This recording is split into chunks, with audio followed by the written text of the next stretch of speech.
স্বাস্থ্যসেবা ও সুরক্ষা আইন অধ্যাদেশকে জগা খিচুড়ি উল্লেখ করে এর যৌক্তিক সংস্কার চেয়েছেন স্বাস্থ্যবিদ ও আইনজ্ঞরা। সরকারি হাসপাতালকেও এর আওতায় আনার পরামর্শ দিয়ে বিচার প্রার্থীদের সুবিধার্থে আদালত সুনির্দিষ্ট করার দাবিও জানান তারা। রাজধানীতে এক সেমিনারে এসব কথা উঠে আসে। এমআর আসাদের রিপোর্ট। নাগরিকদের স্বাস্থ্যসেবা নিশ্চিত ও বেসরকারি হাসপাতালকে জবাবদিহির আওতায় আনতে বিবেচনায় রয়েছে স্বাস্থ্যসেবা ও সুরক্ষা আইন অধ্যাদেশ। ঢাকা বিশ্ববিদ্যালয়ের কলাভবনে এ বিষয়ক আলোচনায় অংশ নেন জনস্বাস্থ্য বিশেষজ্ঞ, আইনবিদ ও চিকিৎসকরা।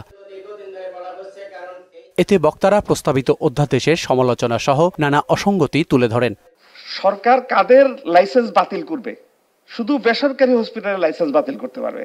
সরকারি হসপিটালের লাইসেন্স বাতিল করার কোনো এই আইনে ক্ষমতা দেওয়া হয় নাই। তো ভুল কি সরকারি হাসপাতালে হয় না? বেসরকারি হাসপাতালগুলো যেভাবে মনিটরিং হয়, সরকারি হাসপাতাল সেবাগুলো একইভাবে মনিটরিং হতে হবে একই সংস্থা দিয়ে। এখানে বলা হচ্ছে হাসপাতালকে বর্জ্য ব্যবস্থাপনা করতে হবে, প্রথম বর্জ্য হিসেবে এটাকে ছুঁড়ে ফেলে দেওয়া উচিত। চিকিৎসকের সংজ্ঞা সুনির্দিষ্ট না হওয়ায় রোগীরা প্রতারিত হচ্ছেন। বৈচারিক আদালত চূড়ান্ত না হওয়ায় দীর্ঘসূত্রতা বাড়ছে বলেও মত দেন তারা। চিকিৎসক কারা হবে?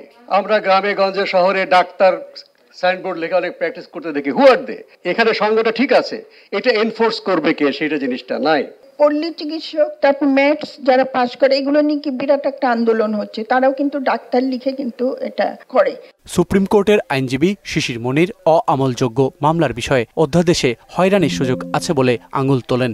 আমার অপারেশন করার ক্ষেত্রে আমার বাম হাতটা কাটার দরকার ছিল না, প্রটোকল মেনটেন করা হয় নাই, আমার বাম হাতটা কেটে ফেলা হয়েছে।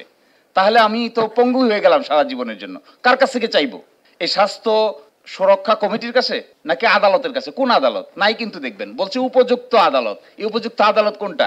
সব পক্ষের মত একীভূত করতে গিয়ে অধ্যাদেশের উদ্দেশ্যেও প্রশ্নবিদ্ধ হয়েছে বলেও মত দেন তিনি। যেখানে যার সাথে যা আলোচনা হয়েছে সবগুলোকে নিয়ে একসাথে করে বোঝানোর চেষ্টা করছে যে দিস ইজ এ কম্প্রিহেন্সিভ ল, এটা পুয়ার ড্রাফটিং এর ফল। এমআর আসাদ, মোহনা সংবাদ, ঢাকা।